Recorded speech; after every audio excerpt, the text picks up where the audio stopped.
Hello friends, welcome to this channel. तो oil India limited की नई रिक्रूटमेंट आ गई है, जिसमें ग्रेड वाइज यहाँ पर वैकेंसी निकाला गया है। तो देख लेते हैं। तो सबसे पहले आपका ग्रेड 3, जिसमें आपका पे स्केल है 26,600 से लेकर 90,000 तक का आपका सैलरी बनेगा।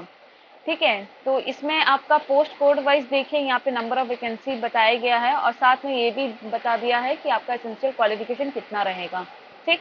तो देखिए, जैसे कि यहाँ पे PCM 12023 ये पोस्ट कोड है। इसमें आपका क्वालिफिकेशन मांगा है 10+2 with physics chemistry and mathematics as the main subject.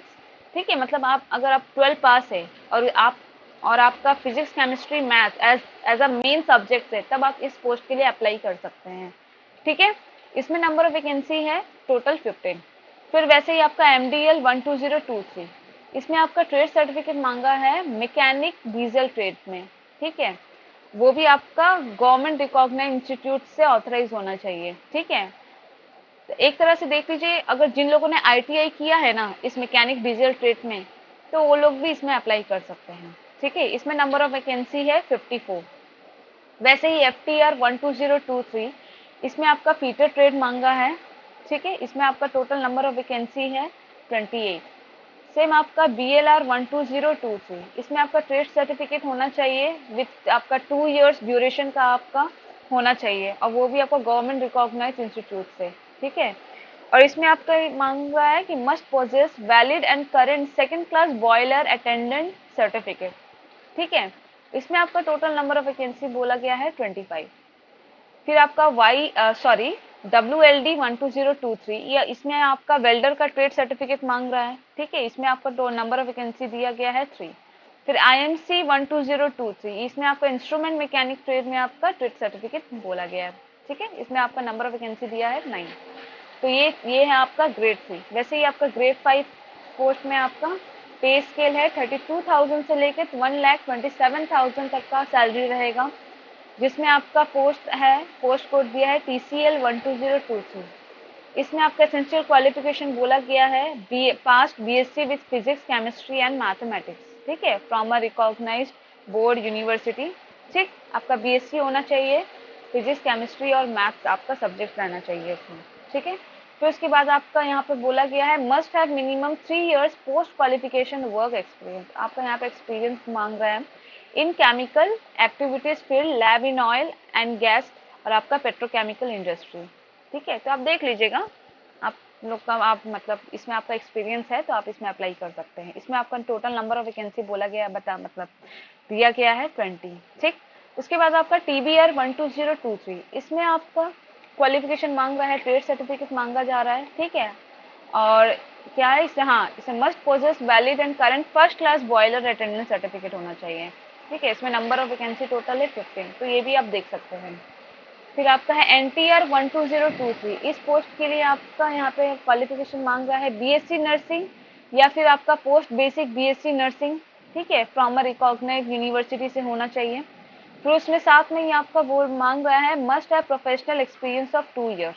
ठीक है, तो 2 साल का आपका प्रोफेशनल एक्सपीरियंस होना चाहिए। इसके लिए आपका नंबर ऑफ वैकेंसी यहाँ पे दिया गया है 8। उसके बाद आता है आपका ग्रेड 7। तो ग्रेड 7 में आपका पे स्केल है 37,500 से लेके 1,45,000 तक का आपका सैलरी बनेगा। ठीक है। इसमें ये आपका टेक्निकल मतलब पोस्ट आता है इसमें। तो जैसा कि यहाँ पे पोस्ट कोड दिया है CIV 12023, तो इसमें आपका डिप्लोमा मांगा है, जो कि आपका 3 इयर्स का डिप्लोमा होना चाहिए सिविल इंजीनियरिंग में। ठीक है। इसमें आपका नंबर ऑफ वैकेंसी टोटल दिया गया है 4। फिर आपका MEC 12023, इसमें आपका 3 इयर्स वही डिप्लोमा मांगा गया है मैकेनिकल इंजीनियरिंग में। ठीक है। और साथ में देखिए, यहाँ पे बोला गया है कि मैकेनिकल इंजीनियरिंग डिप्लोमा ही होना चाहिए, इसके अलावा मतलब दूसरा कोई डिसिप्लिन मतलब नहीं होना चाहिए। ठीक है। तो इसके लिए नंबर ऑफ वैकेंसी टोटल यहाँ पे 3 है। फिर INS 12023, ये इसमें आपका मांग रहा है diploma in electronics and telecommunication, diploma in electronics and communication engineering. ठीक है। फिर diploma in electronics and instrumentation engineering. फिर यहाँ पे इंस्ट्रूमेंटेशन इंजीनियरिंग और आपका यहाँ पे है कंट्रोल इंजीनियरिंग। तो देख लीजिएगा, यहाँ पे साफ साफ जो जो डिसिप्लिन आपको मतलब यहाँ पे चाहिए वो यहाँ पे लिख दिया गया है। तो इन सब डिसिप्लिन में अगर आप आते हैं तो आप इसमें अप्लाई कर सकते हैं। ठीक है। इसके लिए आपका नंबर ऑफ वैकेंसी यहाँ पे 3 3 है, ठीक है। फिर उसके बाद यहाँ पे रिजर्वेशन दिया है, मतलब आपका नंबर ऑफ वैकेंसी, तो ये आपका टोटल है। अब कैटेगरी वाइज कितना कितना वैकेंसी है वो यहाँ पे दिया है, पोस्ट कोड यहाँ पे लिखा है, उसके हिसाब से यहाँ पे दे दिया गया, तो वो आप देख सकते हैं। अनरिजर्व में कितना है वैकेंसी, एससी में कितना है, एसटी में कितना है, ओबीसी में कितना है, और ईडब्ल्यूएस के लिए कितना है वैकेंसी, ठीक है। उसके बाद चलते हैं एज लिमिट में। तो यहाँ पे एज लिमिट भी देखिए, पोस्ट कोड वाइज यहाँ पे एज लिमिट दे दिया है, मैक्सिमम एज लिमिट ही यहाँ पे दिया है, ठीक है। देख लीजिएगा, जनरल, एससी, एसटी, ओबीसी के लिए। फिर उसके बाद सिलेक्शन मेथड इसका क्या है, तो देखिए ये आपका सीबीटी बेस्ड एग्जाम है, कंप्यूटर बेस्ड एग्जाम है, ठीक है। इसमें जो आपका क्वालिफाइंग मार्क्स जो रहेगा वो 40% आपका मिनिमम, 40% आपको क्वालिफाई करने के लिए 40% मार्क्स आपको तानना पड़ेगा, मतलब लाना पड़ेगा, ठीक है। वो भी SC ST person, bench mark, disabilities, इनके लिए। और मिनिमम 50% आपको मार्क्स होना, मैंने उठाना है अदर कैटेगरी वालों के लिए। ये जस्ट आपका क्वालिफाइंग मार्क्स बोल रहा है, कम से कम आपका इतना क्वालिफाई होना चाहिए, उसके बाद आपका जो मेरिट निकलेगा वो अलग, ठीक है। फिर इसमें आप देखिए, जो आपका सीबीटी रहेगा वो 3 सेक्शन में रहेगा, ए बी सी। तो आपको यहाँ पे पैरा मतलब सब्जेक्ट दे दिया है। आपका सेक्शन ए में जैसे कि इंग्लिश लैंग्वेज रहेगा, जनरल नॉलेज अवेयरनेस रहेगा, ठीक है, और questions on oil India limited के ऊपर रहेगा, ठीक है। इसका जो परसेंटेज ऑफ मार्क्स है 20%, मतलब कहने का मतलब है अगर आपका टोटल नंबर ऑफ क्वेश्चन 100 है तो उसमें से 20 नंबर ऑफ क्वेश्चन आपका इस सेक्शन से, इस मतलब इस सेक्शन से रहेंगे, ठीक है। वैसे ही आपका सेक्शन बी में रीजनिंग, अर्थमेटिक, न्यूमेरिकल और मेंटल एबिलिटी है, इसका भी आपका यहाँ पे 20% मार्क्स रहेगा, ठीक है। और सेक्शन सी से आपका जो रेलिवेंट टेक्निकल नॉलेज है, जिसमें आपका प्रेफरेंस मांगा है, ठीक है, जिसमें आपका एसेंशियल क्वालिफिकेशन मांगा गया है, उस बेसिस पे आपका यहाँ पर क्वेश्चंस रहेगा, जो कि आपका 60% क्वेश्चंस रहेंगे, ठीक है। तो टोटल आपका 100% क्वेश्चंस ऐसे इस मतलब आपका पैरामीटर में रहेगा, ठीक है। हाँ, देख लीजिएगा, ये आपका नॉन नेगेटिव मार्किंग है, ठीक है। ये सीबीटी आपका बाइलिंगुअल लैंग्वेज में रहेगा, इंग्लिश और असमीज, ठीक है। फिर ये आपका 2 घंटे का एग्जाम रहेगा, तो ये सब देख लीजिएगा। और ये आपका एमसीक्यू फॉर्मेट में रहेगा, ठीक है, ऑब्जेक्टिव टाइप रहेगा। आपको ऑप्शंस दिए रहेंगे, उसमें से आपको करेक्ट वन चूज करना है, ठीक है। फिर उसके बाद अच्छा देखिए, ये पॉइंट देखिए, इसमें क्या है ना, जो आपका मेरिट लिस्ट जो बनेगा ना, वो तो आपका मार्क्स के बेसिस पे तो बनेगा ही, आपको जो सीबीटी आप एग्जाम्स देंगे। यहाँ पे आपको एक्स्ट्रा बताया जा रहा है, अगर if CBT marks of more than one candidate are same, अगर एक से ज्यादा कैंडिडेट का सीबीटी मार्क्स सेम रहेगा, ठीक है, तब उसका सिलेक्शन कैसे किया जाएगा, तब उन 2 कैंडिडेट का देखा जाएगा कि पार्ट सी में मार्क्स उसका मतलब किसका ज्यादा मार्क्स है।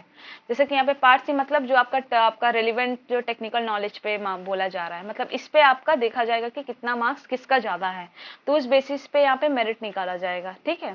फिर यहाँ पे ये भी बोला गया है, अगर फिर से पार्ट सी में भी अगर मार्क्स आपका सेम रहेगा, ठीक है, if marks in part C are same, then the candidates who obtain more marks in part B will be given preference. तो पार्ट बी में फिर देखा जाएगा कि उन 2 कैंडिडेट में से किसका मार्क्स ज्यादा है, तो उसको प्रेफरेंस दिया जाएगा, ठीक है। फिर उसके बाद भी यहाँ पे बोला गया है, if the marks in part B are also same, अगर पार्ट बी का भी मतलब मार्क्स सेम रहेगा, तब कैंडिडेट, यहाँ पे बोला गया है, then the candidate older age in माने older in age will be given preference in the final merit, तब उसका एज के हिसाब से जिसका ज्यादा एज रहेगा उसको उस हिसाब से मेरिट मतलब मेरिट लिस्ट में उस हिसाब से उसको मेरिट किया जाएगा, ठीक है। ये आपका मतलब एज पर कंडीशन आपका यहाँ पे मेरिट लिस्ट निकाला जाएगा, ठीक है। हाँ, तो फिर आपको जो फाइनल सिलेक्शन है वो आपका सीबीटी बेस ही, आपका जो मेरिट निकलेगा वही आपका फाइनल सिलेक्शन होगा, मतलब कहने का मतलब है इसमें कोई इंटरव्यू वगैरह नहीं होगा, ठीक है। उसके बाद फिर नेक्स्ट है आपका कट ऑफ डेट। जैसे कि आपका ये फॉर्म आपका 28 मार्च से तो स्टार्ट हो गई है, जो कि आपका 25 अप्रैल तक चलेगी, ठीक है। तो इसका जो एज यहाँ पे लिमिट दिया है ना, वो एज पर काउंट होगा 25 अप्रैल, ठीक है। आपका 25 अप्रैल तक आपका वो एज लिमिट क्रॉस नहीं होना चाहिए, ठीक है। उस बेसिस पे आपका आप यहाँ पे अप्लाई कर सकते हैं। और यहाँ पे तो नेक्स्ट में आपको हाउ टू अप्लाई यहाँ पे बताया गया है, आप किस तरह कहाँ से मतलब आप कैसे अप्लाई कर सकते हैं। तो ये इंडिया का ऑफिशियल यहाँ पे लिंक दे दिया है, आप यहाँ पर क्लिक करके इसके ऑफिशियल वेबसाइट पे जाकर आप अपना रजिस्ट्रेशन और ऑनलाइन एप्लीकेशन प्रोसेस कर सकते हैं, ठीक है।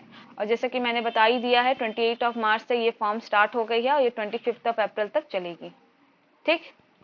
फिर उसके बाद यहाँ पे आपका इंस्ट्रक्शंस वगैरह दिया है, ठीक। उसके बाद आपका लास्ट है ऑनलाइन एप्लीकेशन फ़ी। तो इसका फ़ी कितना है, ये 200 है जनरल और ओबीसी कैंडिडेट के लिए, ठीक है। यहाँ पे एग्जामेशन दिया है SC ST EWS और पर्सन्स विद बेंचमार्क डिसेबिलिटी, इन सब और एक्स सर्विसमैन कैंडिडेट्स, इनके लिए यहाँ पे का फ़ी पेमेंट नहीं करना पड़ेगा, ठीक है। तो ये था आपका फुल डिटेल्स इस रिक्रूटमेंट के रिगार्डिंग। तो इससे रिलेटेड कुछ भी आपको पूछना होगा तो आप मुझे कमेंट करके पूछ सकते हैं, ठीक है। और मैं इस PDF का लिंक आपको डिस्क्रिप्शन में दे दूंगी, आप जाकर वहां पर इस PDF को डाउनलोड कर लीजिएगा, ठीक है। और इसी तरह की डेली अपडेट के लिए आप मेरे चैनल पर बने रहें। और thank you so much for watching this video.